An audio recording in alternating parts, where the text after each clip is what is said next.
आप सभी का जोश और उत्साह देखकर मैं समझ गया हूं कि आप लोगों ने नॉर्थ सेंट्रल मुंबई सीट से हमारे कांग्रेस पार्टी की उम्मीदवार वर्षा गायकवाड़ को भारी मतों से आप विजयी बनाएंगे। आप सब उनको जानते हैं और वो भी आपको जानती है और बहुत से काम उन्होंने मिनिस्टर के नाते भी किया और ऑर्गेनाइजेशन में भी हमारे पार्टी के ओर से बहुत से काम उन्होंने यहाँ पर की। तो मेरा कहना यही है, जो लोग काम करते हैं उनको आप लोग सपोर्ट करना चाहिए। ये तो भूमि, जैसा कि हमारे पूर्व वक्ता ने कहा, ये भूमि है महाराष्ट्र छत्रपति शिवाजी महाराज की जमीन है और ये महात्मा ज्योतिबा फुले की है, सावित्रीबाई फुले की है, संत ज्ञानेश्वर, संत नामदेव, संत तुकाराम, टुकड़े महाराज, ऐसे कई संत इस धरती पे महाराष्ट्र में पैदा हुए और सामाजिक न्याय के लिए उन्होंने लड़ा। सबसे महान नायक डॉक्टर बाबा साहब अंबेडकर की ये धरती है।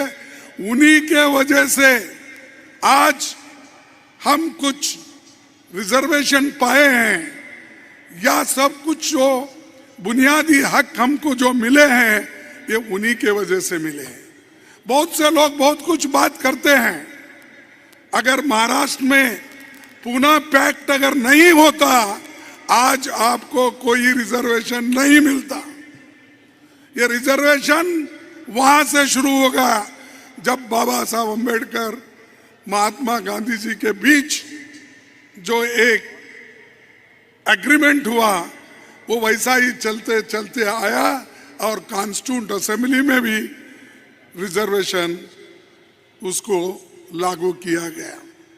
यह ऐसी भूमि है जो जिसको ये लिमिट नहीं है, मेरा महाराष्ट्र, मेरे लोग, मेरे लीडर नहीं है। ये महाराष्ट्र छोड़ के दिल्ली तक, पंजाब तक, जम्मू कश्मीर तक इन नेताओं का नाम है। महात्मा फुले सिर्फ महाराष्ट्र के लिए ही नहीं है, महात्मा फुले कन्याकुमारी से कश्मीर तक उनको फोटो लगती है। बाबा साहब अंबेडकर सिर्फ मुंबई के नहीं, लेकिन उनको फोटो हर जगह लगती है। केजरीवाल अपने बाजू में लगा के बैठता है। मैं ये कहीं को क्यों कह रहा हूं कि यहाँ के जो लीडर्स हैं, संत हैं, वो सारे लोग पूरी समाज का, पूरे देश का और समाज के बारे में सोचने वाले महापुरुष यहाँ पर हुए, इसीलिए मैं उन सबको नमन करता हूं। और एक बात मैं आपके सामने कहना चाहता हूं कि मोदी जी हर जगह कुछ ना कुछ बोलकर वो अपना ज्ञान बोलो अज्ञान बोलो, क्या है मुझे समझ में नहीं आता, वो प्रदर्शन करते हैं और कहते हैं, रोते हैं। मैं अहमदाबाद गया था, अहमदाबाद में उनकी एक रैली चल रही थी और हमारी एक रैली दूसरे जगह थी। उन्होंने वहां पर भाषण किया। भाइयों और बहनों, आप सोचिए, अगर कांग्रेस की गठबंधन सरकार बनेगी तो आपके पास 2 एकड़ जमीन है तो 1 एकड़ वो मुसलमानों को देंगे। और उन्होंने ये भी कहा, आपके घर में जो सोना चांदी जो कुछ भी है उसका एक्सरे करके बाहर लाकर बंटवारा करेंगे। ये प्राइम मिनिस्टर बोलता है। और दूसरा यहां तक भी बोला, मुझे और भी हंसी आई, अगर आपके पास 2 भैंस हैं, 1 भैंस सुनो मुसलमान को देंगे, ये उन्होंने कहा। आप पढ़े होंगे, आप देखे होंगे। ऐसे मैं समझा प्राइम मिनिस्टर हमेशा एक स्टेट्समैन के तरफ रह के बात करते हैं और उस ढंग से ही बात करते हैं। लेकिन यहां तो प्राइम मिनिस्टर ऐसे हैं, जमीन से लेकर भैंस तक बंटवारा करने की बात करते हैं। और उन्होंने ये भी बात किया कि मोदी सबको लेके चलता है, जिस दिन मैं मुसलमानों के खिलाफ बोलूंगा उसी दिन मैं राजकीय से निवृत्त हो जाऊंगा बोले। लेकिन बोल रहे रोज उन्हों ही बोल रहे और झगड़ा उन्हों ही लगा रहे। आपस में हमारे जो झगड़े करा रहे वो उन्हों ही करा रहे। और उनका खास मकसद ये है, शेड्यूल कास्ट, शेड्यूल ट्राइब्स, आदिवासी, गरीब, पिछड़े, इन लोगों को आर्थिक दृष्टि से मजबूत नहीं करना चाहते। इनको पिछड़े का पिछड़े रखना चाहते हैं, इनको रिजर्वेशन नहीं देना चाहते। देखिए 30 लाख वैकेंसीज सरकार में खाली है, सेंट्रल गवर्नमेंट में, क्यों नहीं भर्ती कर रहे? वो सैंक्शन पोस्ट है और उसमें वो भर्ती करना नहीं चाहते। 30 लाख में कम से कम 15 लाख SC ST को मिलता है और बाकी के 50% अलग लोगों को मिलता है। ये सब इतना रहने के बावजूद भी वो एम्प्लॉयमेंट के तरफ ध्यान नहीं दे रहे, रोजगार के ऊपर ध्यान नहीं दे रहे, महंगाई के ऊपर ध्यान नहीं दे रहे। वो हमेशा सिर्फ बात अगर करते हैं, छोटे मोटे बात करके कहते हैं कि मैंने बहुत कुछ किया, तुमने क्या किया। खासकर हमारे को बोलते रहते हैं 70 साल में कांग्रेस ने क्या किया। अब बात में अब इधर 55 साल बोल रहे हैं। हम कुछ नहीं करे होते, इस देश में संविधान अगर बचाए नहीं रख सकते, लोकतंत्र को अगर बचाया नहीं रख सकते, तो मोदी जी आप इस देश के प्राइम मिनिस्टर कभी भी नहीं बन सकते थे। हमने उसको सुरक्षित रखा, हमने जनतंत्र को सुरक्षित रखा, इसीलिए शाह और आप उस गद्दी पे बैठे हो। और हर चीज को मोदी है तो मुमकिन है, मोदी की गारंटी, उसका उल्लेख भी हमारे उद्धव ठाकरे जी ने किया। मोदी की गारंटी क्या है? मोदी की गारंटी ये है झूठ बोलना। 15-15 लाख रुपए देने का वायदा किया, काला धन लाकर दिया उसने, दिया, मिला उसको? नहीं मिला आपको। तो प्राइम मिनिस्टर झूठ बोल रहे हैं या सच बोल रहे हैं? उन्होंने कहा 2 करोड़ नौकरियां हर साल दूंगा, दिया उन्होंने? नहीं दिया। ये भी झूठ है ना। फिर उन्होंने ये भी कहा हमारे किसानों की आमदनी मैं दुप्पट करूंगा। दुप्पट हो गई किसानों की आमदनी? नहीं हुआ। तो इतना झूठ बोलने वाला प्राइम मिनिस्टर अगर किसी देश में है तो भारत में है, वो हिंदुस्तान में है, वो है मोदी जी। इसीलिए मैं उनको कहता हूं, झूठ बोलते ही रहते हैं सुबह शाम तक। उसीलिए मैं उनको ये कहता हूं, आप झूठों के सरदार हैं, आप झूठों के सरदार हो, सबको झूठ बोलते हो और देश को फंसा रहे हो। और आपके जमाने में जब 2014 शरद पवार जी और हम एक ही कैबिनेट में थे, उस वक्त पेट्रोल का दाम 66 रुपीस था, आज 104 रुपए 2024 में। तो कौन सी गवर्नमेंट अच्छी थी? आप बोलिए। 66 रुपए को पेट्रोल देने वाली गवर्नमेंट क्या 104 रुपए देने वाली, सॉरी 1004, उसके बाद में ये 104। डीजल की कीमत 52 रुपए अब है 92 रुपए। एलपीजी 414 रुपए अब है 903 रुपए।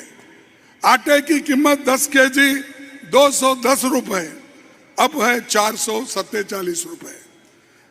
और दूध की कीमत 39 रुपीस था, आज है 66 रुपीस। तुअर की दाल 80 रुपए थी, आज है 188 रुपए। यानी आप किसी का भी दाम ले लो, मोदी के जमाने में हर चीज महंगी हो गई है। और हर चीज महंगी होने के बाद गरीबों को क्या मिलने वाला है? और इनकी गारंटी कौन सी है? मैं बोला दाम बढ़ाने की गारंटी है, झूठ बोलने की गारंटी है, सत्य कभी नहीं बोले, सत्य से दूरी रहे हो। लेकिन हमने कांग्रेस पार्टी में सेंट्रल गवर्नमेंट में जब थे, हमने नरेगा स्कीम लाया, फूड सिक्योरिटी एक्ट लाया, फॉरेस्ट कंजर्वेटिव एक्ट लाया। उसी के साथ साथ जितने भी जो प्रोग्रेसिव एक्ट थे, कानून थे, उन कानूनों को हमने लागू किया। तुमने क्या किया? तुम सिर्फ ED, CBI, income tax, CVC, इनका इस्तेमाल करके सबको जेल में डालने का काम किया।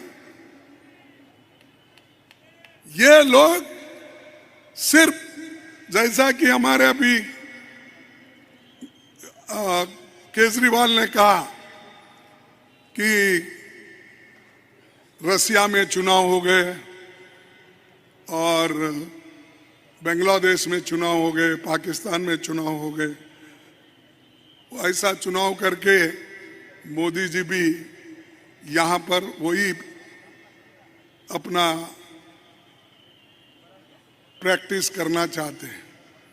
देखिए, यहाँ पर हिंदुस्तान की जनता पाकिस्तान के जैसे डेमोक्रेसी को कभी नहीं चाहेगी, चाहे वो कुछ भी हो। लड़ेंगे हम।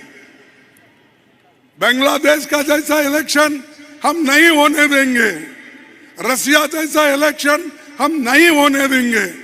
यहाँ के लोग मजबूत है, थोड़ा वक्त देते हैं, थोड़ा वक्त के बाद अगर ठीक ढंग से नहीं चला, एक क्रांति यहाँ पर हो जाएगी। ये खास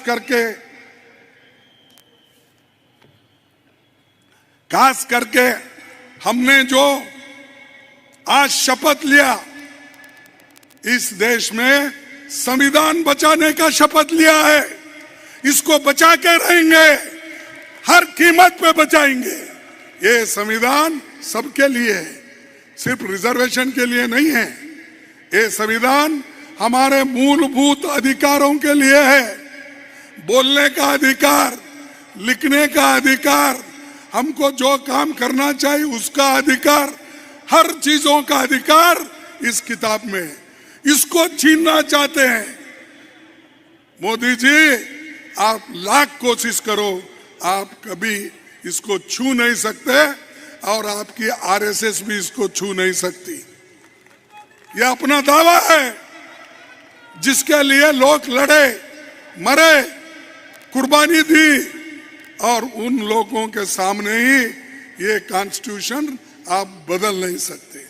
और कोई बदलने की कोशिश किया तो आप समझिए बीजेपी का नाम और निशाना नहीं रहेगा। और एक मैं खास बात बोलने जा रहा हूं। मोदी जी हमेशा क्यों रोते मुझे समझ में नहीं आता। वो बोले, परसों मैं सुना, और नॉमिनेशन भरने के बाद वो लोगों के सामने लोगों को संबोधित कर रहे थे भाषण। वो क्या बोले, मैं यहां नहीं आया, मुझे मां गंगा ने बुलाया, मां गंगा ने बुलाया इसीलिए मैं यहां पर आया हूं।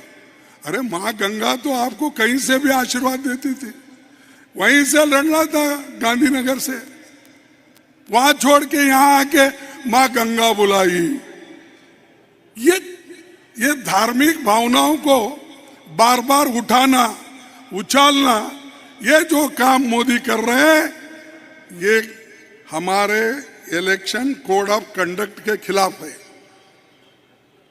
लेकिन मोदी हमेशा रोते भी रहते हैं, बोलते भी रहते हैं, झगड़ा लगाते भी रहते हैं, और उन्होंने इतने माहिर है कि जो बात उन्होंने एक दिन पहले बोले, दूसरे दिन अगर कोई पत्रकार पूछा, आजकल पत्रकारों से तो नहीं मिलते, एक एक लोगों को बुलाते हैं, पहले ही वो रेडीमेड रहता है, वो रेडीमेड को वो अपने टीवी में डलवा देते हैं।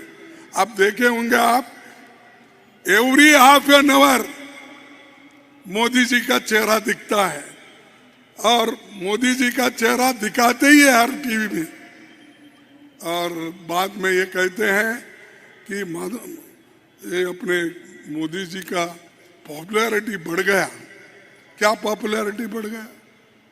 तुमने तो देश को सत्यानाश किया, सबको बोले सबका साथ सबका विकास, लेकिन सबका साथ तो लिए, लेकिन सबको सत्यानाश कर दिए। यह मोदी की अवतार है, और मोदी सिर्फ उनको जो चाहते हैं उन्हीं को सपोर्ट करते हैं, लोगों के लिए नहीं है, अमीरों के लिए, गरीबों के लिए उन्होंने कुछ नहीं किया। हमने यही पूछा उनसे, पार्लियामेंट में भी, बाहर भी, अरे भाई तुम्हारा काम बताओ, काम बता के वोट लो। उन्होंने कभी भी अपने काम नहीं बताए। एक बताया उन्होंने, मैं बुलेट ट्रेन लाऊंगा अहमदाबाद से लेकर मुंबई तक। आई बुलेट ट्रेन, 1 लाख रुपए जापान से कर्जा लेकर लाया, और बुलेट ट्रेन मैं 2 साल में कंप्लीट करूंगा उन्होंने कहा। 2 साल गए, 8 साल गए, 10 साल गए, वो बुलेट ट्रेन कहाँ है दिख रही नहीं। खैर वो तो गरीबों के लिए भी नहीं है, इतनी महंगी है, सिर्फ अमीरों के लिए उन्होंने वो एक बुलेट ट्रेन का बताया था। तो ऐसे कई चीजें हैं कि मोदी जी अपने वक्त जो काम करने का वायदा किया था उन्होंने एक भी नहीं किया। मैं सुना जब मोदी जी की यहाँ पर रैली चल रही थी, उस वक्त यहाँ पर एक होर्डिंग गिरी 13 मई को, उसमें 14 लोग मरे, 40 से ज्यादा लोग घायल हो गए, दब गए नीचे। उन्होंने देखने के लिए भी वहां पर नहीं आया, वो यही मुंबई में थे। मैं पूछता हूं मोदी जी, गरीबों के लिए आपके पास यही हमदर्दी है?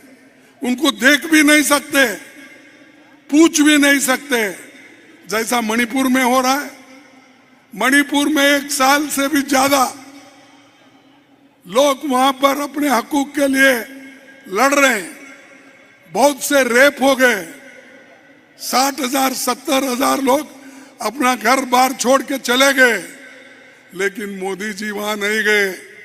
मोदी जी देश विदेश में फिरते रहे, 14 दौरे विदेश में उन्होंने किया, और इलेक्शन के भाषण तो आप पूछो मत, इतने भाषण इलेक्शन के उन्होंने इस बार किया, दिल्ली से लेकर गली तक हर जगह जाना, भाइयों और बहनों अपना ही बात करना, मैंने ये किया, मैंने वो किया। और हमारे शरद पवार साहब को भी उन्होंने इनवाइट करने की बात करी। उन्होंने ये कहा कि शरद पवार जी अब ये बुढ़ापे में क्यों कांग्रेस के तरफ जा रहे हैं। उद्धव ठाकरे जी को भी वही कहा, ये लोग उद्धव ठाकरे हो या शरद पवार जी हो, ये किसी के सामने झुकने वाले नहीं है। वो कट जाएंगे लेकिन झुकेंगे नहीं। तुम ऐसे लोगों के बारे में कोशिश कर रहे हो, हमको डिवाइड करने की कोशिश कर रहे हो, किसको नकली असली बोलकर तुम हमको डराने की कोशिश कर रहे हैं। तो इसलिए बंधुओं, मैं ज़्यादा आपका वक्त न लेते हुए मैं यही कहूँगा, जो हमारे खास करके यहाँ के जो कोशिश कर्नाटक में हुई, हमारा वहाँ पर तोड़ फोड़ हो गया, एक बार गिराने के बाद हमारी सरकार गिरने के बाद फिर इतने जोश में वहाँ कांग्रेस आ गई, 136 सीट लेकर बहुमत में आकर आज गारंटी दे रही। 5 गारंटी हमने जो कहा था वो हम दे रहे हैं। तेलंगाना में 6 गारंटी बोले, हम दे रहे हैं। हिमाचल में बोले हम 5 गारंटी, वो दे रहे हैं। हम ऐसे ही नहीं बोले, हम सब देखकर ही बोले हैं और उसका हमने अनुष्ठान में लाने की पूरी कोशिश की है। और ये जो कहते हैं वो कुछ भी करते नहीं, बार बार बोलते रहते हैं।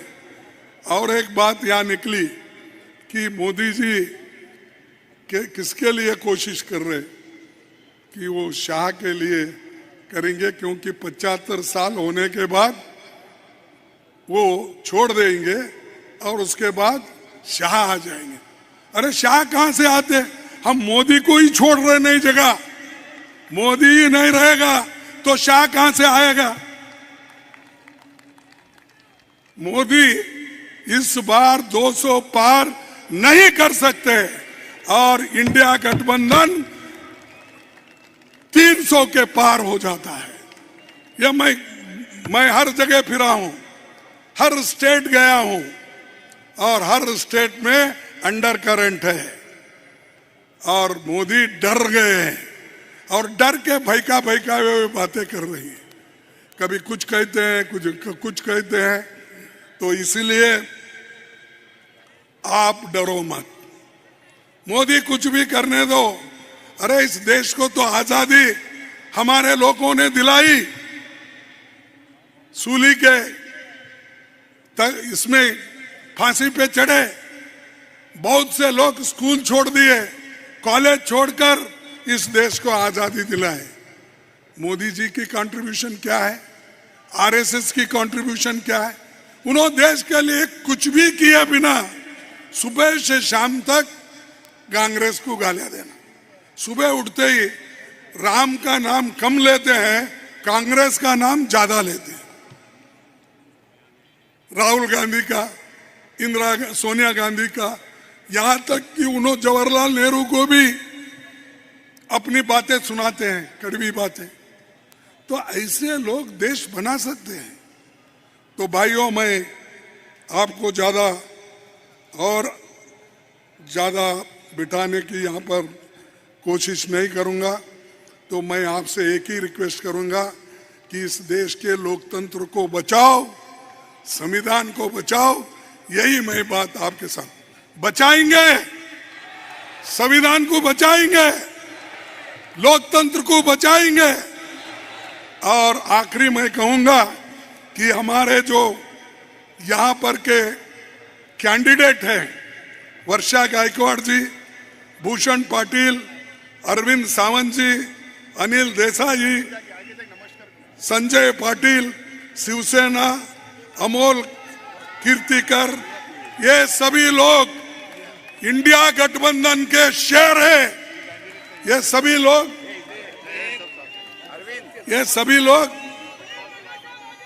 ये मजबूत हमारे खंबे हैं। अगर किसी ने इसको तोड़ने की कोशिश की, वो तोड़ने का नहीं होगा और हम आगे बढ़ेंगे। आपके आशीर्वाद से चुन के आएंगे, फिर आपकी सेवा करेंगे। धन्यवाद। जय हिंद। उद्या 5 वाजता प्रचार संपतोय. तसं पाहिलं तर ही निवडणूक प्रचाराची सांगता सभा आहे आणि आपल्या विजयाची नांदी ठरणारी ही विराट जनसभा आहे. आज मुंबईमध्ये 2 सभा होत आहेत. एका बाजूला तुम्ही सगळे आलेले आहात, आपण सगळे आलेलो आहोत, आणि दुसऱ्या बाजूला कोण जमले तुम्हाला कल्पना आहे.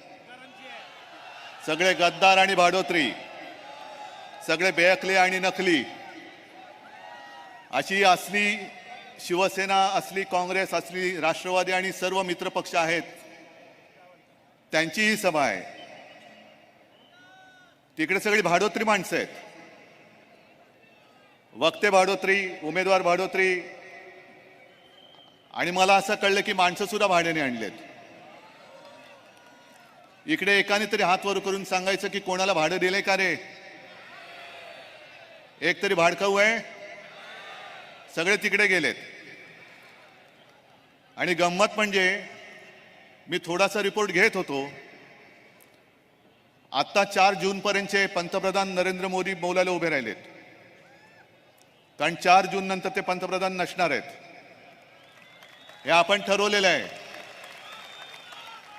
मी काल मुलाखत देताना एक शब्द वापरला की ज्याप्रमाणे नरेंद्र मोदीजींनी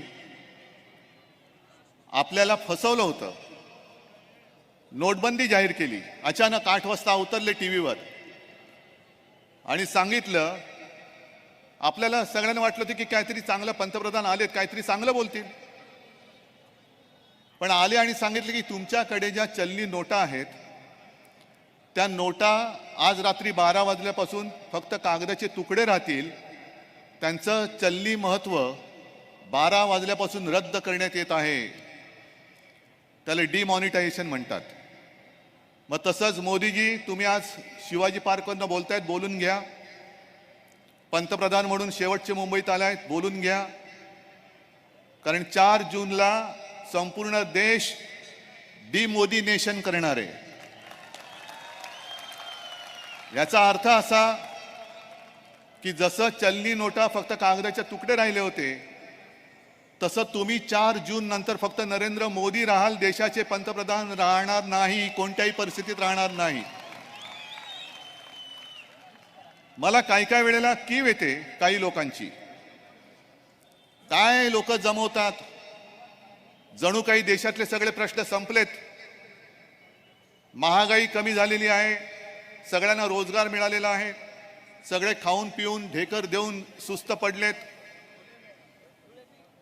अशा एका वातावरणात हे लोक राहत आहेत. चीन तिकडे ढेंगेमध्ये घुसलाय, आडवा तिडवा घुसलाय. तिकडे ना मोदी जायला तयार, ना अमित शहा जायला तयार. पण सगळी फौज भाडोत्री गद्दारांची घेऊन उद्धव ठाकरेला संपवायला आज इकडे आलेले आहेत. संपवून बघा, मी आव्हान देतोय. मोदीजी, तुमच्यात हिम्मत असेल तर उद्धव ठाकरेला संपवण्याचा प्रयत्न करून बघा. नाही, हा माझा महाराष्ट्र तुम्हाला महाराष्ट्राच्या मातीत तुमचं राजकारण गाडल्याशिवाय राहणार नाही. कारण इकडे आम्ही तसबिरीचं पूजन केलं. छत्रपती शिवाजी महाराज, शाहू फुले आंबेडकर, हा महाराष्ट्र, हा शाहू फुले आंबेडकरांचा महाराष्ट्र आहे. तो शहा, मोदी आणि अदानीचा महाराष्ट्र आम्ही कदापि होऊ देणार नाही. तुम्ही किती प्रयत्न करा, तुम्ही किती डोकी आपटा, डोकी फुटतील, पण माझा मर्द मराठा जो हिम्मतवान आहे तो एक सुद्धा फुटणार नाही. आणि तुमच्याकडे तुम्ही सगळे गद्दार घेतायत, घ्या. उलट काही वेळेला एक गोष्ट बरी असते, जो निसर्गाचा नियम आहे. ऋतू येतात, ऋतू बदलतात, पानं उगवतात, पानं सडतात, आणि सडलेली पानं ही झडलीच पाहिजेत. ती जोपर्यंत झडत नाहीत तोपर्यंत नवीन अंकुर फुटत नाहीत. आज सगळे सडलेली पानं मी माझ्या शिवसेना वृक्षाने टाकून दिलेली आहेत. ती तुमच्या कचरा गोळा करणाऱ्या गाडीवाल्यांनी गोळा करून तुमच्या गळ्यात घातलेली आहेत. भारतीय जनता पक्ष हा कचरा गोळा करणारा पक्ष झालेला आहे. कचरा गोळा करणारा पक्ष, कचरा जमाव पक्ष. भाडोत्री तर आहेच, भाकड आहेच, भेकड आहेच आणि कमळाबाई तर आहेच आहे. पण ही पहिली निवडणूक अशी आहे की या वेळेला नरेंद्र मोदींना त्यांच्या प्रचाराची दिशा सापडत नाहीये. त्यांना एक असा उन्माद चढला होता की ही देशातली जनता आपण काही केलं तरी ऐकेल. 400 पारचा नारा दिला होता. पण आपण काय दिला नारा? अब की बार भाजपा तडीपार. आणि हा नारा दिल्यानंतर ते चिडीचूप झाले. मग घराणेशाहीचा मुद्दा काढला. त्यांना असं वाटलं होतं की घराणेशाहीचा मुद्दा काढला तर उद्धव ठाकरे गप्प बसेल. अहो मोदीजी, तुम्ही कोणत्या घराण्याचे मला माहिती नाही. तुमच्या घराण्यावरती कसले कोणाचे संस्कार आहेत मला कल्पना नाही. मी एवढ्यासाठी म्हणतोय कारण माझं घराणं ज्या मातीत जन्माला आलं त्या मातीमध्ये छत्रपती शिवाजी महाराज जन्माला आले आणि तुम्ही ज्या मातीत जन्माला आलात त्या मातीमध्ये औरंगजेब जन्माला आला. आणि आज तुम्ही जे काय संपूर्ण गल्लीबोळं फिरताय महाराष्ट्रामध्ये, मुंबईची गल्लीबोळं धुंडळतायत तुम्ही. औरंगजेब सुद्धा छत्रपती शिवाजी महाराजांच्या निधनानंतर 27 वर्ष हिंदवी स्वराज्य काबीज करण्यासाठी आग्रा सोडून महाराष्ट्रामध्ये आला. 27 वर्ष महाराष्ट्राशी झुंजला, पण पुन्हा त्यांनी आग्रा बघू शकला नाही. महाराष्ट्राने त्याला इकडेच मूठमाती दिली. आज तुम्ही काय म्हणून मतं मागतात महाराष्ट्रासाठी? काय अधिकार आहे? काय केलं तुम्ही महाराष्ट्रासाठी? गेल्या 2 वेळेला महाराष्ट्राने तुमच्यावरती प्रेम केलं. 40 पेक्षा जास्त खासदार मोदीजी तुम्हाला पंतप्रधान पदी बसवण्यासाठी माझ्या महाराष्ट्राने तुम्हाला दिले होते. मी सुद्धा त्याच्यात सामील होतो, ज्याचा मला आज पश्चाताप होतोय. पण तुम्ही पंतप्रधान झाल्यानंतर महाराष्ट्र लुटायला निघालात, मुंबई लुटलीत. हे तुमचे बाळासाहेबांचे विचार. बाळासाहेबांचं नाव घेण्याची तुमची लायकी नाहीये. काय म्हणून घेता तुम्ही नाव? ज्या बाळासाहेबांनी हिंदू हृदय सम्राट, एकतर पहिल्या प्रथम हिंदू हृदय सम्राट हा शब्द नीट उच्चारायला शिका. कारण तो त्यांच्या भक्तांनी दिलेला नव्हता. भक्त लाखो आहेत. जनतेने त्यांना हिंदू हृदय सम्राट म्हटलं. आणि तुमचा जो महाराष्ट्रावरचा आकस आहे हा पदोपदी दिसतोय. महाराष्ट्राची राजधानी मुंबई ही तुम्ही भिकारी करायला निघालात. महाराष्ट्रामधले उद्योग धंदे तुम्ही गुजरातला पळवून नेले. आणि काल परवाकडे जो त्यांनी रोड शो केला, काय उन्माद काय असतो तो काल बघायला मिळाला. जिथे 2 दिवसापूर्वी ते होर्डिंग कोसळून त्याच्यात काही जण मृत्युमुखी पडले, त्यांचं रक्तही सुकलं नव्हतं, त्याच्या आत त्याच विभागामध्ये ढोल ताशे बडवत, लेझिम बिझिम सगळं वाजत गाजत, फुलं उधळत तुम्ही स्वतःचा रोड शो केला. हे एवढे निर्दयी झालात तुम्ही. एक तर तुम्ही ज्या शिवसेनेने तुम्हाला कठीण काळामध्ये मदत केली त्या शिवसेनेला तुम्ही नकली म्हणता.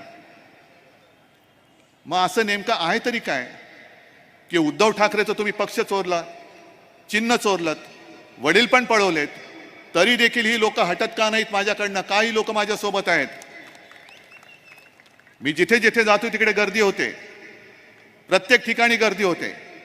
आणि लोक समोरून सांगतायत उद्धवजी चिंता करू नका, आम्ही तुमच्या सोबत आहे, तुम्ही लढा, फक्त या हुकुमशहाला गाडा, तुम्ही या हुकुमशहाला गाडा. ही लढाई माझी मी लढत नाहीये, ही लढाई मी तुमची लढतोय.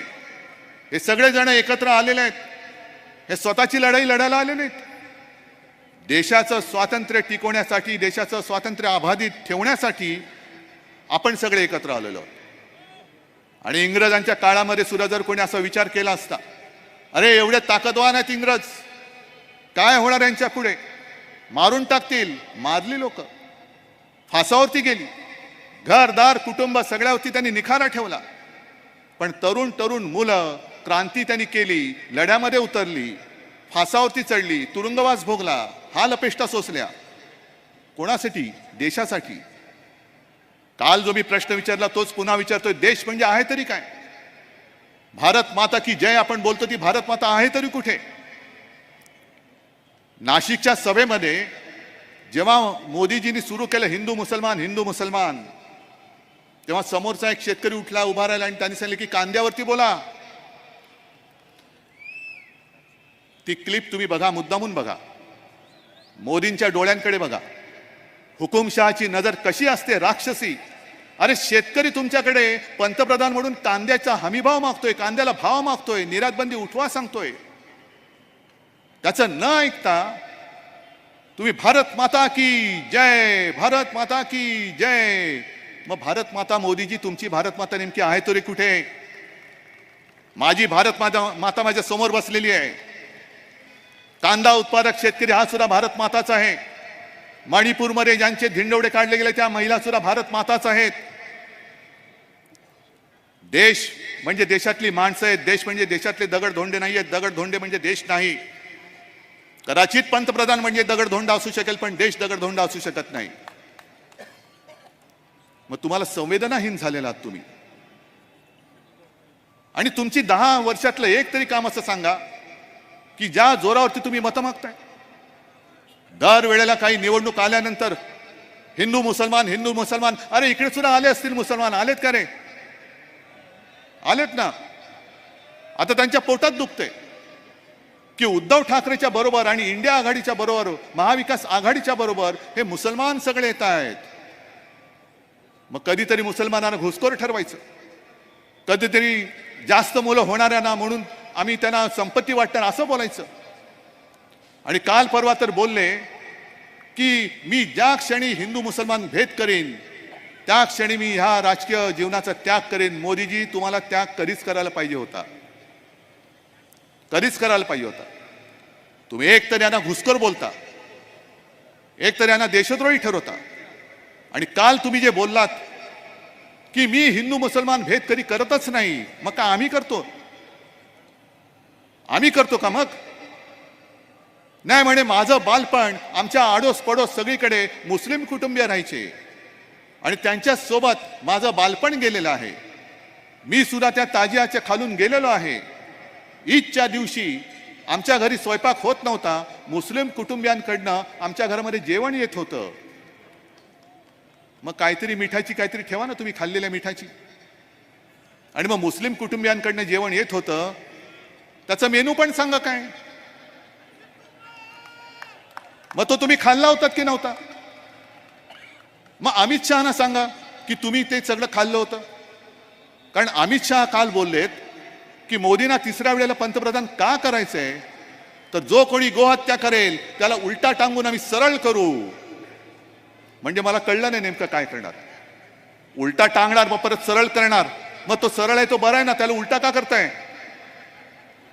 म्हणजे तुमच्या बोलात बोल काही नाहीये. आणि मग कधीतरी काहीतरी नाटकं करायची. आज कोणतेही विषय त्यांच्याकडे नाही आहेत. 25च्या वर सभा केवळ महाराष्ट्रामध्ये त्यांच्या झाल्या. एका तरी सभेत मोदी, या अरविंद जी आइए,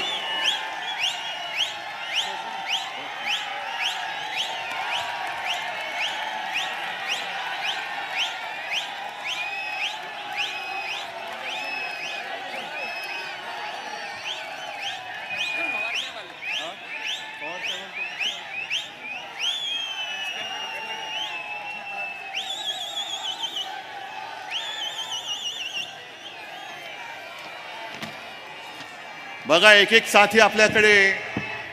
पण फक्त एक दोन गोष्टी सांगतो.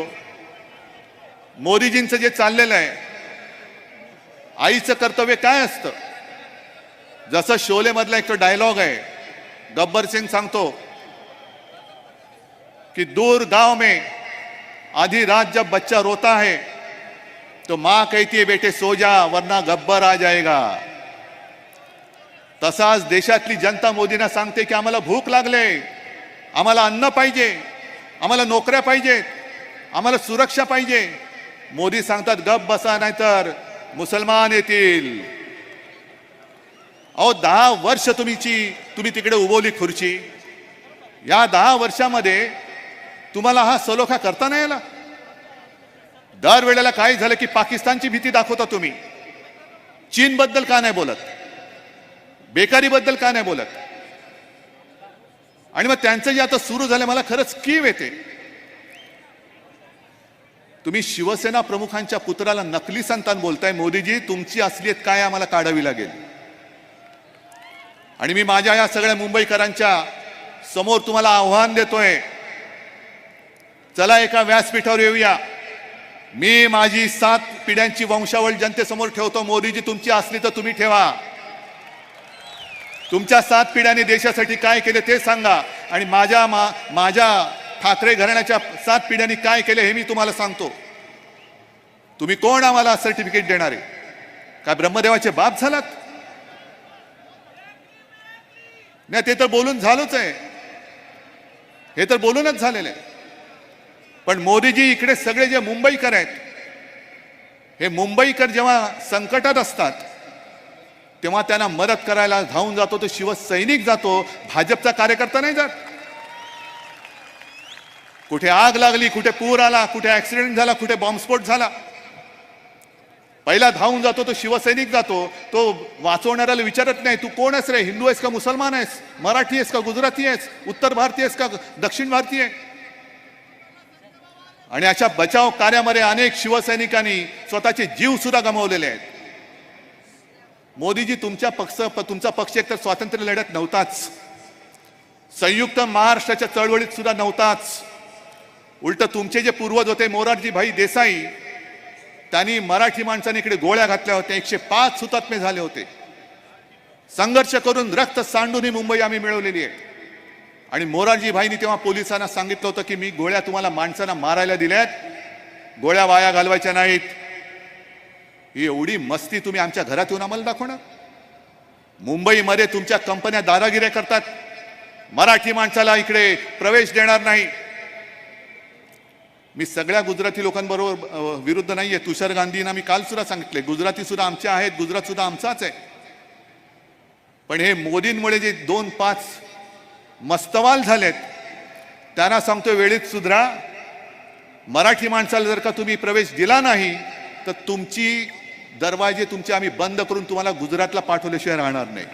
Get out. आणि मोदींना पण सांगतोय, इकडे आम्ही मराठी, गुजराती, हिंदी सगळे एकत्र राहतोय, मुसलमान सुद्धा राहत आहेत, गुण्या गोविंदाने राहत आहेत. आमच्यामध्ये मीठ कालवू नका, मिठाचा खडा टाकू नका. कोरोनाच्या वेळेला अजूनही ही लोक विसरलेले नाहीत. महाविकास आघाडीचं सरकार होतं. मी स्वतः अमित शहा आणि मोदींना फोन करून सांगत होतो की माझ्याकडे राहणारे उत्तर भारतीय गावी जाऊ इच्छित आहेत, घरी जाऊ इच्छित आहेत, तुम्ही ट्रेन उपलब्ध करून द्या, मी पैसे देतो, सरकार पैसे देईल. नाही नाही नाही नाही नाही नाही, अभि नाही अभि नाही अभि नाही. मग सगळे निघाले. मी त्यांना सांगितलं की कायदा आणि सुव्यवस्थेचा प्रश्न निर्माण होईल. नाही नाही नाही नाही नाही, अभि कुछ तो करो, कुछ तो करो. मग काही दिवसांनी सगळ्यांचा संयमाचा बांध तुटला आणि लोंढेच्या लोंढे निघाले. तरी देखील ठिकठिकाणी जिथे जिथे त्यांना थांबवता येणं शक्य होतं तिकडे आम्ही थांबवलं. जवळपास 7 ते 8 लोकांना, परप्रांतीय जे मजूर आहेत त्यांना जिथे जिथे थांबले तिथे त्यांच्या छावण्या उभ्या केल्या. त्यांना दिवसातनं 2 ते 3 वेळा आपण जेवण देत होतो, औषध पाणी देत होतो. पण मोदी सरकारने आपल्याला ट्रेन दिली नव्हती, अजिबात दिली नव्हती. आणि मग उत्तर भारतात जे घडलं होतं, उत्तर प्रदेशमध्ये जे घडलं होतं, मोदी जी आप तो कह रहे कि गंगा मां ने आपको गोद ले लिया है. जब गंगा मां में लाशें बह रही थी तो गंगा मां के आंसू पूछने के लिए आप क्यों नहीं गए थे? महाराष्ट्रामध्ये एका सुद्धा मृतदेहाची विटंबना आपण होऊ दिली नव्हती. सगळं प्रशासन आणि तुम्ही सगळ्यांनी जी साथ दिली, सहकार्य केलं, त्याच्यामुळे महाराष्ट्र वाचला. आणि तुम्ही आमच्यावरती आरोप करता कोरोना काळामध्ये घोटाळा झाला, खिचडीचा घोटाळा. मग तुमचेच कर्नाटकामधले ते बसवगौडा, यत्नाळ, चेन्नीतला जी आपको मालूम होगा, आपके अगल बगल कर्नाटका में है, भाजपचेच आमदार, त्यांनी जाहीर आरोप केला. कारण त्यांना काहीतरी विचारणा केली तर त्यांनी सरळ ठणकावून सांगितलं मोदी आणि शहाना, तुम्ही मला नोटीस पाठवाच, मी तुमची सगळी कुलंगडी बाहेर काढतो. कसा कोरोना काळामध्ये तुम्ही 40,000 कोटीपेक्षा जास्त घोटाळा केलेला आहे रुपयांचा, हा मी बाहेर काढतो. आणि पुढे ते म्हणाले की तेव्हा भाजपचं सरकार होतं, पण तरी देखील भ्रष्टाचारी तो भ्रष्टाचारीच आहे. आज तुम्ही जे आमच्यामध्ये लढाया लावतायत, मारामाऱ्या लावतायत, शिवसेना प्रमुखांची घराणेशाही तुम्हाला रुचत नाही, गद्दारांची घराणेशाही तुम्हाला चालते. काल कल्याणमध्ये गेलो होतो, तिकडे गद्दार त्यांचा मुख्यमंत्री आणि त्याचं कार्ट, त्याला तुम्ही उमेदवारी दिली. म्हणजे ही सगळी तुमची पालखी वाहणारी, तुमचे तळवे चाटणारे गद्दार तुम्हाला चालतात, त्यांची घराणेशाही चालते, पण शिवसेना प्रमुखांची चालत नाही. ज्या महाराष्ट्रामध्ये प्रमोद महाजन या व्यक्तीने भाजपाची पाळं मुळं रुजवण्यासाठी मेहनत घेतली, प्रमोद महाजन नसते तर शिवसेना भाजपा युती झाली नसती, आणि प्रमोद महाजन जर असते तर नरेंद्र मोदी नाव दिसलं नसतं, प्रमोद महाजन पंतप्रधान झाले असते. पण गद्दारांच्या मुलांना तुम्ही उमेदवारी देता आणि ज्यांनी तुमच्या पक्षासाठी खस्ता खाल्ल्या त्या प्रमोद महाजनच्या मुलीला, पूनम महाजनला तुम्ही तिकीट नाकारता. आमच्याकडचे सगळे भ्रष्टाचाराचे आरोप केलेले, ज्यांच्याकडे ईडी, इन्कम टॅक्स, सीबीआयच्या धाडी टाकल्या तुम्ही, त्यांना उमेदवारी दिल्या. मग पूनम महाजनचा गुन्हा काय तुम्ही सांगा ना. जरी तुमच्या पक्षात असली तरी मी तुम्हाला विचारतोय मोदीजी, कारण प्रमोदजी आणि माझे हे भावाभावाचे संबंध होते. पण काही नाही, शेंडा नाही, बुडखा नाही, तुम्ही जगा नाही तर मारा, पण मला पंतप्रधान करा. मग उद्धव ठाकरे त्याच्या मुलासाठी लढतोय, पवारसाहेब त्यांच्या मुलीसाठी लढतायत. अहो मोदीजी, आम्ही लढतोय की नाही जनता ठरवेल काय करायचं ते, पण तुम्ही स्वतः तिसऱ्यांदा बोल्यावरती चढताय, त्याचं काय करायचं, त्याचं काय करायचं. आणि म्हणून मी एक शेवटची एक कविता, जी संपत सरल हे जे कवी आहेत त्यांनी लिहिलेली आहे. संपत जी, आपकी इजाजत लिए बगैर मैं पढ़ रहा हूं. मला काय हक्कभंगाची वगैरे नोटीस पाठवू नका, कारण मी जनतेसाठी तुम्ही लिहिले म्हणून जनतेसाठी हिंदीतली कविता वाचतोय. त्यांनी काय सांगितलं की एक राजा होता, राजा ने सुशासन के लिए तमाशाई शैली अपनाई, प्रजा ने साफ पानी के लिए आवाज उठाई, राजा ने बहती नदी पर हवाई जहाज तैरा दिया, खाली हाथों ने काम मांगा, राजा अपने हाथ पीछे बांध रस्सी से लटकी जिलेबियां खाने को उछलने लगा, बस्ती में आग लग गई, राजा ने आग लगे गोल चक्कर से आर पार कूदना शुरू किया, प्रजा ने मुद्रा स्थिति और मुद्रा अवमूल्यन, म्हणजे रुपयाचं अवमूल्यन वगैरे ह्या ज्या भानगडी असतात, की स्थिति पर ध्यान देने को कहा, राजा गुफा में ध्यान की मुद्रा में बैठने लगा. म्हणजे जे जे प्रश्न आपण उपस्थित करतो त्याला बगल कशी द्यायची हे मोदीजी करतायत. समोरचे प्रश्न जणू काय संपलेच आहेत आणि मग हिंदू मुसलमानामध्ये आगला. आता केजरीवाल साहेब आलेत. केजरीवाल साहेबांना कशाला अटक केलेली, कोणीतरी स्टेटमेंट दिलं म्हणून. केजरीवाल जी, मैं आपको बताता हूं, यहाँ कल्याण में भाजपा का एक विधायक है गणपत गायकवाड, जेलमध्ये आहे. त्यांनी पोलीस स्टेशनमध्ये गोळीबार केला आणि प्रेसनी त्यांना जेव्हा विचारलं त्यांनी सांगितलं हो मी गोळीबार केला. पण जर या मिंद्याच्या हातामध्ये हे राज्य राहिलं तर महाराष्ट्रामध्ये गुंडाराज सुरू होईल. आणि सुनी सुनाई बातों पर आपके ऊपर जो कार्रवाई की, ते गणपत गायकवाडचं स्टेटमेंट चॅनलकडे आहे, वृत्तपत्रात आलेलं आहे. त्यांनी सांगितलं की माझे करोडो रुपये मिंदेकडे आहेत, क्यों नहीं ईडी एकनाथ शिंदे की इंक्वायरी करती, मिंदे की इंक्वायरी क्यों नहीं करते. केवळ तुमच्याकडे आले म्हणजे ही तुमची गॅरंटी की भ्रष्टाचार करा, जेवढं खायचं तेवढं खा, पण खाऊन भाजपात या, आपको कुछ भी नहीं होगा, बाल बाका नहीं होगा, ये मेरी गारंटी है, मोदी जी की गारंटी है. या सगळ्या गॅरंट्या, करंटी गॅरंटी ही आता बस झाली. आजपर्यंत महाराष्ट्राच्या तुम्ही पाठीत वार केला. मी प्रत्येक सभेत सांगतो तेच तुम्हाला सांगतो की हा महाराष्ट्र भोळा आहे, बाभळा आहे, पण हा महाराष्ट्र मूर्ख नाही आहे. महाराष्ट्राला जर का कोणी प्रेमाने आलिंगन दिलं तर महाराष्ट्र सुद्धा प्रेमाने आलिंगन देईल. पण जर कोणी पाठीत वार केला तर महाराष्ट्र वाघ नख काढून कोथळा बाहेर काढल्याशिवाय राहत नाही. आणि महाराष्ट्राने आता वाघ नख बाहेर काढलेली आहे. आणि म्हणूनच ही लढाई आम्ही व्यासपीठावर जमले त्यांची नाहीये, ही लढाई तुमची आहे. तुम्ही ठरवायला पाहिजे की तुमचं भविष्य काय असणार आहे. तुम्हाला स्वातंत्र्य पाहिजे का गुलामी पाहिजे. तुम्हाला सगळं मोकळं पाहिजे, बोलण्याचा वगैरे अधिकार पाहिजे, तुमचे तुम्ही स्वामी व्हायला पाहिजेत की मोदींचे लाचार व्हायला पाहिजेत हे तुम्हाला ठरवायचं आहे. आणि मला खात्री आहे ज्या तळमळीने मी तुमच्याशी बोलतोय, करोना काळामध्ये जे जे मी बोललो ते तुम्ही ऐकलात. करोना व्हायरस पासून म्हणूनच आपण वाचलो. आता या हुकुमशहाच्या व्हायरस पासून देशाला वाचवण्यासाठी एकच हिम्मत करून फक्त एका बोटाने या हुकुमशहाला गाडून टाका. आणि जिथे जिथे शिवसेनेची मशाल आहे ती मशाल यांच्या बुडाला अशी लावा की पुन्हा हे महाराष्ट्रात येता कामा नयेत. जिथे काँग्रेसचा हात आहे तो हात त्यांच्या असा बसला पाहिजे की ते पुन्हा येता कामा नयेत. आणि तुतारी तर अशी वाजली पाहिजे की यांची भीतीने बोबडी वळली पाहिजे. एकजुटीने हा आपल्या हुकुमशाही विरुद्धचा लढा नुसता लढायचा नाही तर तो आपल्याला जिंकायचा आहे. आणि तो जिंकल्याशिवाय आपण राहणार नाही हा विश्वास व्यक्त करून मी आपली रजा घेतो. जय हिंद, जय महाराष्ट्र. धन्यवाद उद्धव साहेब. महाविकास आघाडीचा आणि यानंतर मी विनंती करतो आपचे अध्यक्ष आणि दिल्लीचे मुख्यमंत्री अरविंद केजरीवाल यांना की त्यांनी या सभेला संबोधित करावं.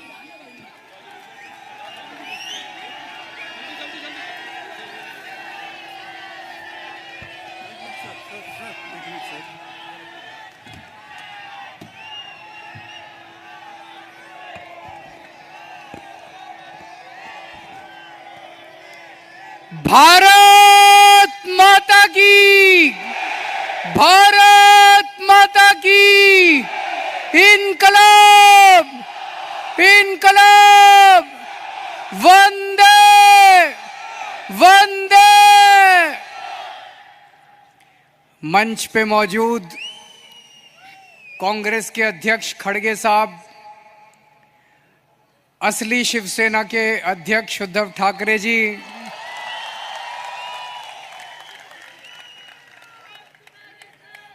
असली एनसीपी के अध्यक्ष शरद पवार जी,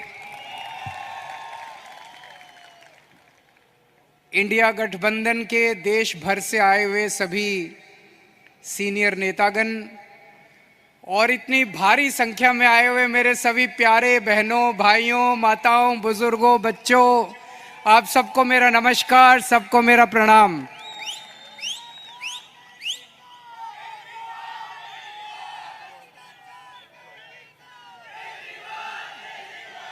दोस्तों, आज आप लोगों के बीच में आके मुझे बहुत अच्छा लग रहा है. सीधे जेल से आ रहा हूं आप लोगों के बीच में.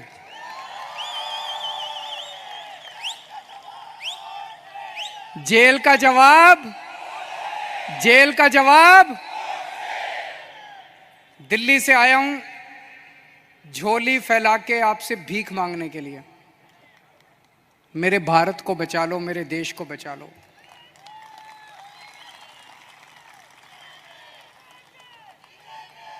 हमारे देश को प्रधानमंत्री जी तानाशाही की तरफ ले जा रहे हैं. हमारे देश को बाबा साहब अंबेडकर ने एक शानदार संविधान दिया था, जनतंत्र का. जनता चुनेगी, वोट करेगी, लोग चुने जाएंगे, वो शासन करेंगे. जिनको जनता चुनेगी वो शासन करेंगे. जनता के मुताबिक काम किए. अब धीरे धीरे धीरे धीरे प्रधानमंत्री जी ये जनतंत्र खत्म करना चाहते हैं. मेरा उदाहरण लीजिए. दिल्ली में हमें 2015 में दिल्ली में 70 सीट हैं, विधानसभा में 70 सीट हैं. 70 में से 67 सीट, 67 सीट आम आदमी पार्टी को मिली थी.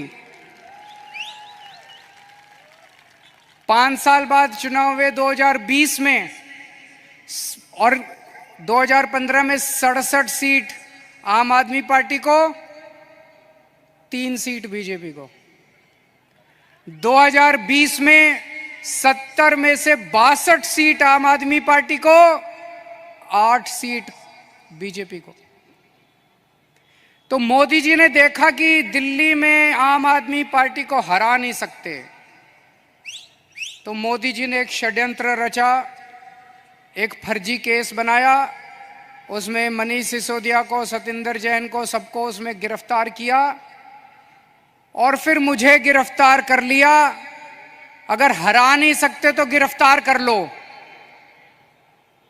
उन्हें लगा कि गिरफ्तार करेंगे तो केजरीवाल को इस्तीफा देना पड़ेगा, लेकिन केजरीवाल ने तय किया सरकार जेल से चलाएंगे। मैंने इस्तीफा नहीं दिया, सरकार जेल से चलाएंगे।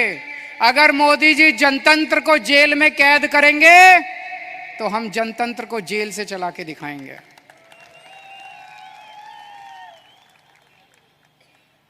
मैं एक बहुत छोटा सा आदमी हूं। हमारी एक छोटी सी पार्टी है, 2 राज्यों में है, पंजाब में, दिल्ली में। मैं सोच रहा था मोदी जी ने मुझे गिरफ्तार क्यों किया।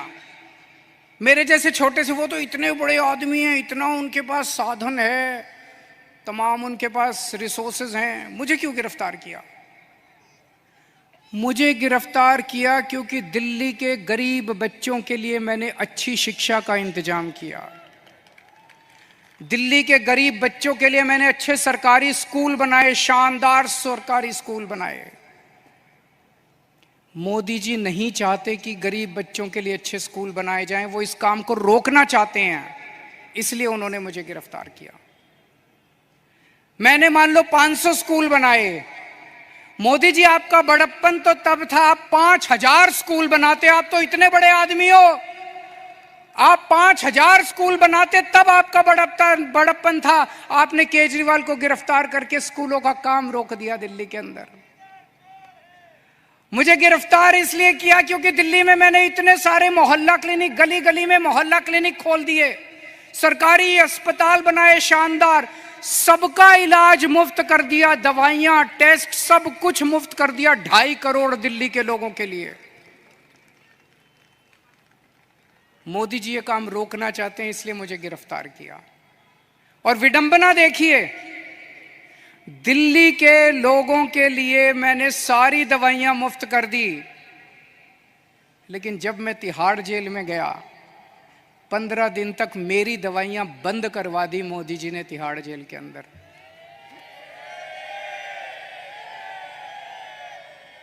मैं शुगर का मरीज हूं 20 साल से, और 10 साल से इंजेक्शन ले रहा हूं इंसुलिन के। रोज 4 इंजेक्शन लगते हैं मेरे को इंसुलिन के, 52 यूनिट इंसुलिन लेता हूं रोज। लेकिन जब मैं तिहाड़ गया, मोदी जी ने मेरे इंजेक्शन बंद करा दिए। 15 दिन तक मेरी 300 पहुंच गई शुगर, 350 पहुंच गई शुगर। मैं बोलता रहा वहां पे अफसरों को, कर्मचारियों को, मुझे इंसुलिन चाहिए, उन्होंने नहीं दी। बोले ऊपर से आदेश है, इंसुलिन नहीं दे सकते। अगर किसी आदमी को कई दिनों तक शुगर हाई रहे तो उसकी किडनी खराब हो जाती है, उसका लिवर खराब हो जाता है। मुझे नहीं पता ये क्या करना चाहते थे मेरे साथ, लेकिन इतिहास गवाह है, ऐसे बहुत सारे किस्से हुए हैं जब विरोधियों को और विपक्षी पार्टी के लोगों को जेल में डाल के उनके शरीर को खराब कर दिया गया। मुझे गिरफ्तार इसलिए किया गया क्योंकि दिल्ली के सभी लोगों की मैंने बिजली मुफ्त कर दी। दिल्ली में लोगों का बिजली का बिल 0 आता है। मैं मोदी जी को कहना चाहता हूं कि आपकी बड़प्पन तो तब होता जब आप पूरे देश के लोगों की बिजली मुफ्त कर देते। आपने दिल्ली के लोगों की बिजली आप रोकना चाहते हो, इसलिए आपने मुझे गिरफ्तार किया। अब दोस्तों, ये लोग कह रहे हैं कि मुझे 2 तारीख को दोबारा जेल जाना है। मैं जेल जाऊंगा कि नहीं जाऊंगा ये आपके हाथ में है। अगर आपने इंडिया गठबंधन को जिता दिया, अगर आपने इंडिया गठबंधन की सरकार बना दी तो मुझे जेल जाने की जरूरत नहीं पड़ेगी। और अगर आपने कमल का बटन दबाया तो मुझे दोबारा जेल जाना पड़ेगा। तो जो लोग मुझे जेल भेजना चाहते हैं कमल दबा देना, और जो मुझे आज़ाद देखना चाहते हैं इंडिया गठबंधन को जिता देना। जब आप बटन दबाने जाओ तो इस बार बटन केजरीवाल को जेल भेजने या केजरीवाल को आजाद करने के लिए दबाना।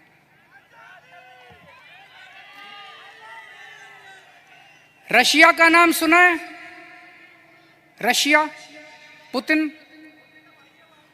ने क्या किया? जितने विपक्षी नेता थे उनको सबको कैद करके जेल में डाल दिया या मरवा दिया, और फिर चुनाव करवाए। 87% वोट मिल गए, 87%। जब विपक्षी नहीं होगा, लड़ने वाले नहीं होंगे, सारे वोट आप ही को मिलेंगे। बांग्लादेश में भी अभी ऐसा हुआ, उसने सारे विपक्षी नेताओं को जेल में डाल दिया और शेख हसीना जीत गई। पाकिस्तान में भी यही हुआ, इमरान खान को जेल में डाल दिया, उसकी पार्टी छीन ली, उसका सिंबल छीन लिया, जीत गए। अब मोदी जी भी हमारे देश को पाकिस्तान और बांग्लादेश बनाना चाहते हैं। इंडिया गठबंधन भारत देश को दुनिया का नंबर 1 देश बनाना चाहता है। मोदी जी भारत को बांग्लादेश और पाकिस्तान बनाना चाहते हैं। तय आपको करना है कि आप भारत को किस तरफ ले जाना चाहते हो, बांग्लादेश और पाकिस्तान की तरफ या दुनिया का नंबर 1 देश बनाना है। अब यही काम मोदी जी देश में कर रहे हैं, हमारे देश में, कि सारे विपक्ष को खत्म कर दो। उन्होंने मेरे को गिरफ्तार कर लिया, कांग्रेस का अकाउंट फ्रीज कर दिया चुनाव के 1 महीना पहले उन्होंने कांग्रेस का अकाउंट फ्रीज कर दिया। अब हमारा अकाउंट फ्रीज करने जा रहे हैं। सुप्रीम कोर्ट के अंदर इनके वकील ने बोला है केंद्र की आम आदमी पार्टी का अकाउंट फ्रीज करेंगे। शिवसेना के उन्होंने 2 टुकड़े कर दिए, शिवसेना के 2 टुकड़े कर दिए, एनसीपी के 2 टुकड़े कर दिए, स्टालिन के कई मंत्रियों को गिरफ्तार कर लिया, ममता दीदी के कई मंत्रियों को गिरफ्तार कर लिया। सारे विपक्ष को तहस नहस करने के बाद मोदी जी कहते हैं आओ चुनाव लड़ते हैं। ये तो कायर लोग कहते हैं ऐसे। अरे मोदी जी दम में तो आंख में आंख डाल के छाती चौड़ी करके चुनाव की तरह लड़ो ना। सबके अकाउंट फ्रीज कर दिया, सबको जेल में डाल दिया। इस वक्त मोदी जी एक बड़े खतरनाक मिशन पे काम कर रहे हैं, बहुत खतरनाक मिशन है, आपको पता नहीं, अंडरग्राउंड का चल रहा है।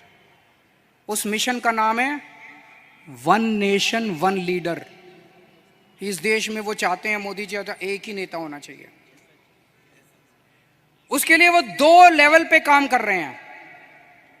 एक लेवल जितने विपक्ष के नेता हैं एक एक करके सबको जेल में डाल रहे हैं, कईयों को डाल दिया, और अगर वो जीत गए, भगवान ना करे वो जीते, अगर वो जीत गए, मैं आपको चैलेंज करता हूं अगले चुनाव तक ठाकरे साहब भी जेल में होंगे, खड़गे साहब भी जेल में होंगे, राहुल गांधी भी जेल में होंगे, प्रियंका भी जेल में होगी, केजरीवाल तो है ही जेल में, शरद पवार साहब भी जेल में होंगे, ममता जी भी जेल में होंगी, स्टालिन भी जेल में होंगे, पिनराई विजयन भी जेल में होंगे। तो एक उनके लेवल पे काम कर रहे हैं, विपक्ष को सबको जेल में डाल दो, जैसे पुतिन ने, शेख हसीना ने, जैसे पाकिस्तान वालों ने जेल में डाला। और दूसरे लेवल पे उनकी अपनी बीजेपी पार्टी में जितने नेता हैं सबको पैदल कर दिया, सबकी राजनीति खत्म कर दी। देवेंद्र फडणवीस को खत्म कर दिया उन्होंने, शिवराज सिंह चौहान को खत्म कर दिया, वसुंधरा राजे को खत्म कर दिया, डॉक्टर रमन सिंह को खत्म कर दिया, खट्टर साहब को खत्म कर दिया। एक ही बचा है, कौन है? अगला किसका नंबर है? अगला किसका नंबर है? सारा देश जानता है अगला नंबर योगी आदित्यनाथ का है। अगर ये जीत गए तो 2 महीने के अंदर योगी आदित्यनाथ को उत्तर प्रदेश के सीएम पद से हटा देंगे ये लोग। बड़ा खतरनाक, एक ही नेता बचेगा और वो भी बस वही राज करना चाहते हैं। लेकिन एक और चीज है, 2014 में जब मोदी जी प्रधानमंत्री बने थे, उन्होंने एक नियम बनाया बीजेपी के लिए कि जो नेता 75 साल का हो जाएगा बीजेपी में, उसको रिटायर करना पड़ेगा, उसको अपना पद छोड़ना पड़ेगा, उसको टिकट नहीं मिलेगी, और अगर वो किसी पद पे काम कर रहा है तो उसे इस्तीफा देना पड़ेगा। उस रूल के तहत उन्होंने सबसे पहले आडवाणी जी को रिटायर किया, फिर मुरली मनोहर जोशी को रिटायर किया, फिर उन्होंने सुमित्रा महाजन को रिटायर किया, फिर उन्होंने यशवंत सिन्हा को रिटायर किया और कई लोगों को रिटायर किया। अगली साल 17 सितंबर को मोदी जी 75 साल के हो रहे हैं।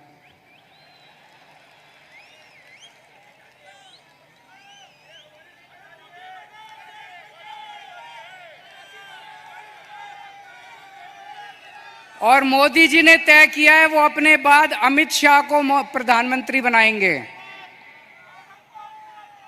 मोदी जी ने तय किया है वो अपने बाद अमित शाह को तो इस बार मोदी जी अपने लिए वोट नहीं मांग रहे, अमित शाह के लिए वोट मांग रहे हैं। अमित शाह को प्रधानमंत्री बनाने के लिए वोट मांग रहे हैं। आप अपने आसपास जितने बीजेपी के सपोर्टर हैं, बीजेपी के वोटर हैं, बीजेपी के भक्त हैं, उनको बोलना अगर वो वोट डालने जाएं, ये सोच के जाएं कि वो अमित शाह के लिए वोट दे रहे हैं, मोदी जी के लिए वोट नहीं दे रहे। आंख बंद कर लें और सोचें कि मोदी जी की बजाय अमित शाह प्रधानमंत्री बनने वाले। और उसमें भी जितने पिछले 2 साल से इस पे काम कर रहे हैं मोदी जी, जितने नेता थे बड़े छोटे बीजेपी के अंदर, सबको खत्म कर दिया। शिवराज सिंह चौहान को, वसुंधरा राजे को, डॉक्टर रमन सिंह, योगी आदित्यनाथ को 2 महीने में हटा देंगे ताकि रास्ता साफ हो जाए, अमित शाह बचे केवल।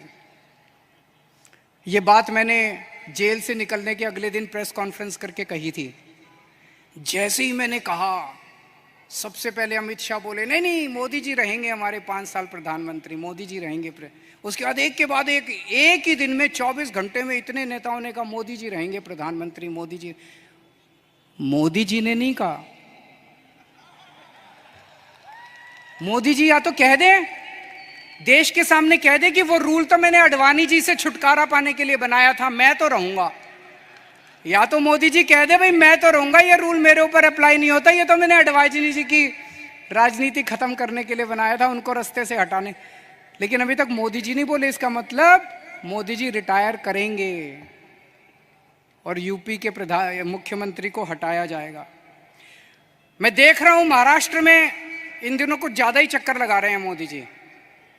अभी थोड़े दिन पहले आए, इतनी गंदी गालियां देते हैं वो। प्रधानमंत्री को ये शोभा नहीं देता।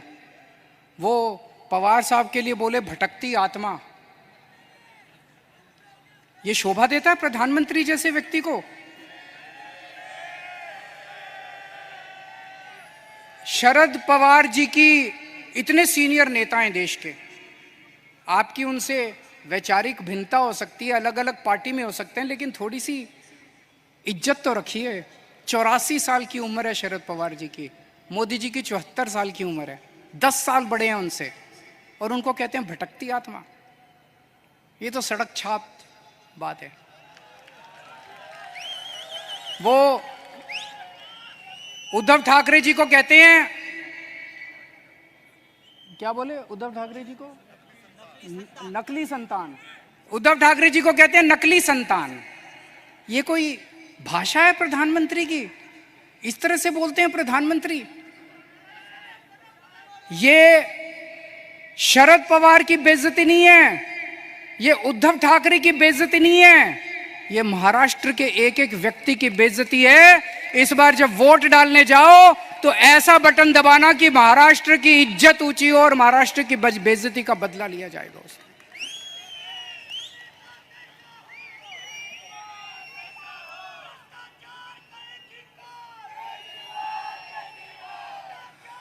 मेरे को इन्होंने 21 दिन की मोहलत दी है सुप्रीम कोर्ट ने। मुझे उम्मीद नहीं थी कि मैं जेल से बाहर आऊंगा इतनी जल्दी, लेकिन बजरंगबली की कृपा है मेरे ऊपर। बजरंगबली की कृपा है। अचानक एक दिन मैं सेल में बैठा था, मेरा 25 नंबर सेल है, जेल नंबर, अब दोबारा जाना है मुझे, आप लोग मुझे चिट्ठी लिख सकते हैं जेल में।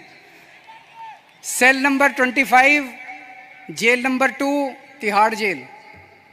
और मेरे सेल में 2-2 सीसीटीवी कैमरे लगा दिए मोदी जी ने। 2 सीसीटीवी कैमरे हैं, 24 घंटे मेरी मॉनिटरिंग होती है। 13 अफसर बिठा रखे हैं, एक एक अफसर के पास 2-2 टीवी स्क्रीन है जिस पे मैं कितने बजे उठता हूँ, बाथरूम कितने बजे जाता हूँ, कितनी देर टॉयलेट करता हूँ, खाना खाता हूँ, टीवी देखता हूँ, किताब पढ़ता हूँ, क्या करता हूँ क्या नहीं करता। आप सोच के देखो, अगर आपको ये पता चले कि 24 घंटे आपके हर मूवमेंट को कोई मॉनिटर कर रहा है, जीना मुश्किल हो जाता है। और 2 टीवी स्क्रीन प्रधानमंत्री जी के अपने दफ्तर में लगे हुए, 24 घंटे मोदी जी मेरे को देखते हैं कि मैं क्या कर रहा हूं।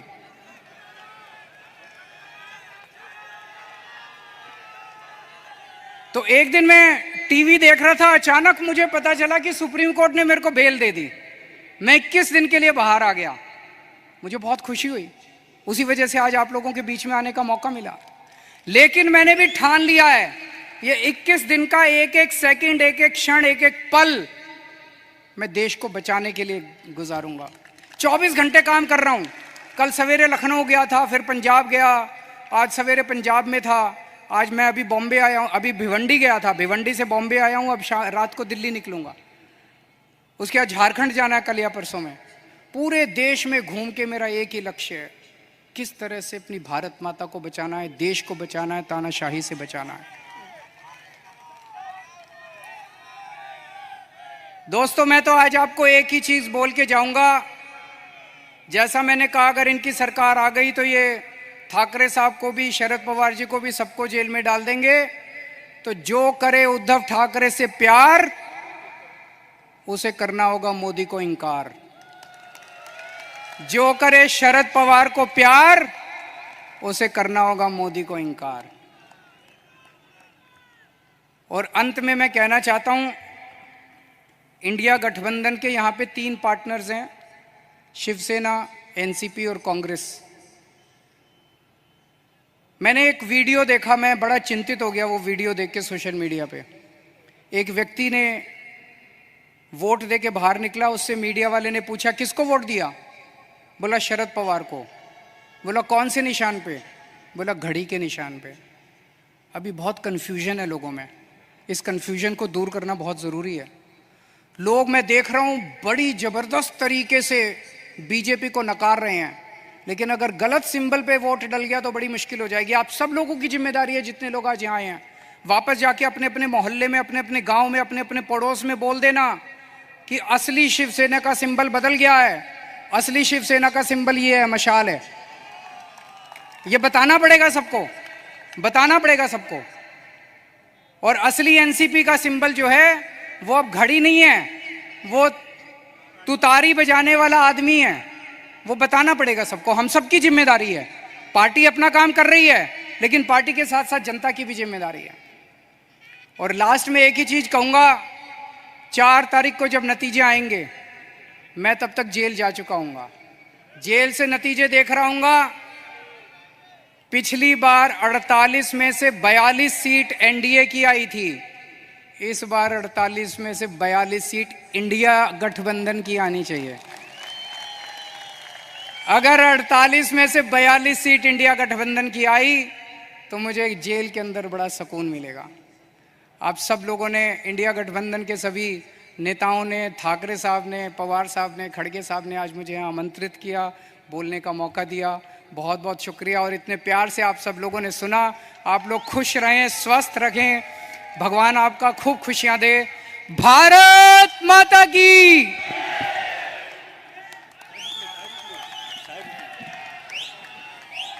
धन्यवाद केजरीवाल जी। आणि आता आपण त्यांचे विचार ऐकणार आहोत। राष्ट्रवादी काँग्रेस शरदचंद्र पवार पक्षाचे अध्यक्ष शरदचंद्रजी पवार साहेब, आपण जोरदार टाळ्या वाजवून त्यांचं स्वागत करूया। सन्माननीय रसिक आणि उपस्थित सहकारी बंधू-भगिनींनो, या ठिकाणी यायला मला यायला विषय झाला त्याबद्दल पहिल्यांदा दिलगिरी व्यक्त करतो। लोकसभेची देशाची निवडणूक तुमच्या माझ्या या देशातल्या सगळ्या सर्वसामान्य लोकांच्या भवितव्याची ही निवडणूक आहे। अनेक निवडणुका आपण पाहिल्या, पण या देशाचं नेतृत्व ज्यांच्याकडे होतं त्या सगळ्या नेत्यांनी संसदीय लोकशाही पद्धती मजबूत कशा करता येतील या संदर्भाचे अखंड प्रयत्न केले। ही पहिली निवडणूक अशी आहे स्वातंत्र्याच्या नंतर या निवडणुकीमध्ये देशाच्या समोर डॉक्टर बाबासाहेब आंबेडकरांनी दिलेले संविधान आणि तुम्हा लोकांचा मूलभूत अधिकार तो कसा वाचवायचा या संबंधीचा प्रश्न आपल्या सगळ्यांच्या समोर झाला आणि त्याचं महत्त्वाचं कारण ज्यांच्या हातामध्ये सत्ता आहे ते सत्ताधारी ज्याचे उल्लेख मोदींच्या कामकाजाच्या पद्धतीचा आधीचे वक्ते अरविंद केजरीवाल यांनी केला. आज या सत्तेचा वापर प्रधानमंत्र्यांच्या मनाच्या विरुद्ध एखादी भूमिका कोणी मांडत असेल तर त्यांना उद्ध्वस्त कसं करता येईल या संबंधीची कामगिरी आजच्या प्रधानमंत्र्यांच्याकडून होती. जे विचारानं त्यांच्यावर नाहीच त्यांना तुरुंगात टाका. आत्ताच अरविंद केजरीवालला आपण ऐकलं दिल्लीमध्ये अतिशय उत्तम प्रशासन हे केजरीवालनी दिलं. तिथल्या शाळा शैक्षणिक क्षेत्र अतिशय उत्तम रीतीने चालवलं गेलं. लोकांना आरोग्याच्या उत्तम सुविधा ह्या ठिकाणी त्यांनी दिल्या आणि दिल्लीचा चेहरा बदलण्याच्यासाठी प्रयत्नाची पराकाष्ठा करणं हा आपला धर्म आहे हे समजून अरविंद केजरीवाल त्या ठिकाणी काम करतात. पण हे त्यांचं काम ज्यांना मंजूर नाही ते नरेंद्र मोदी त्यांचं तुरुंगामध्ये टाकलं. का तर कुठेतरी धोरण ठरवलं. मुख्यमंत्र्यांना राज्यकर्त्यांना वेगवेगळ्या प्रश्नावर धोरणं ठरावी लागतात आणि ते धोरण त्यासाठी त्यांना तुरुंगात टाकलं. त्यांच्या मंत्र्यांना तुरुंगामध्ये टाकलं. अनेक देशातल्या विरोधी पक्षाच्या नेत्यांना तुरुंगामध्ये टाकलं. याचा अर्थ स्वच्छ आहे की मी म्हणेल त्या पद्धतीने संसार, मी म्हणेल त्या पद्धतीनं लोकशाही हा एक कैली कार्यक्रम आज देशाच्या प्रधानमंत्र्यांनी घेतलेला आहे. आणि हे असंच चालू राहिलं तर माझी खात्री आहे की तुमचे माझे सगळ्यांचे अधिकार उद्ध्वस्त झाल्याशिवाय हे ग्रस्त स्वस्थ बसणार नाही. त्यांनी टीकाची टिप्पणी केली. शिवसेनेच्या संदर्भात नकली सेना म्हणजे अरे ज्या बाळासाहेब हिंदू हृदय सम्राट बाळासाहेब ठाकरेंनी तुमच्या संकटाच्या काळामध्ये तुम्हाला वाचवायचं काम केलं हे महाराष्ट्राला माहिती आहे. पण तुम्ही विसरलात. भले तुम्ही काही म्हणले किती टीका टिप्पणी केली तर महाराष्ट्राच्या कानाकोपऱ्याचा तरुण आणि महाराष्ट्राच्या कानाकोपऱ्याचा मराठी माणूस बाळासाहेब ठाकरेंनी दिलेला विचार की जो आज उद्धवची फळं घेऊन जात आहेत त्याच्या मागं शक्ती उभी केल्याशिवाय राहणार नाहीत. आणि तुम्ही किती त्या संबंधीची टीका टिप्पणी केली तर त्याच्याकडं या राज्याचा सामान्य माणूस धुमकूनसुद्धा बघणार नाही. आम्हाला लोकांच्याबद्दल तुम्ही बोललात, सांगितलं की महाराष्ट्रामध्ये कुणीतरी एक भटकता आत्मा आहे. आत्मा कधी असतो? माणूस गेल्याच्या नंतर असतो. यांना चिंता फैली आम्हाला लोकांची. भटकता आत्मा. मी एवढंच सांगू इच्छितो की हा आत्मा तुम्हाला सत्तेहून बाजूला केल्याशिवाय स्वस्थ बसणार नाही. त्यासाठी जे जे काही करावं लागेल ती करण्याची ताकद तुम्हा सगळ्यांच्या मदतीनं आम्हा लोकांच्याकडे आहे. त्याची पूर्ण उपयुक्तता ही करण्याची भूमिका घेतली जाईल एवढंच या ठिकाणी सांगू इच्छितो. लोकशाही संकटात आहे, संविधान संकटात आहे, महाराष्ट्राचं हित संकटात आहे. या सगळ्यातून सुटका करायची असेल तर आपल्याला एकत्र राहावं लागेल. कुणी काही म्हणलं तर आज महाराष्ट्रामध्ये हे जे महत्त्वाचे पक्ष एकत्र आले त्या ऐक्याच्या जोरावर आणि तुमच्या पाठिंब्याच्या जोरावर उद्या ज्या वेळेला निवडणुका येतील त्या आलेल्याच आहेत, चालू झालेल्या आहेत. या निवडणुकीच्या प्रक्रियेमध्ये भाजप आणि मोदी या प्रवृत्तीचा पराभव करणं हे तुमचं माझं काम आहे. मुंबई शहराच्या निवडणुका या ज्या 2 दिवसावर आलेल्या आहेत त्या निवडणुकीचा पुरेपूर लाभ तुम्ही घ्या आणि उत्तम प्रकारे या ठिकाणी भाजप आणि मोदी या प्रवृत्तीचा पराभव करा हीच विनंती करतो आणि माझे 2 शब्द संपवतो.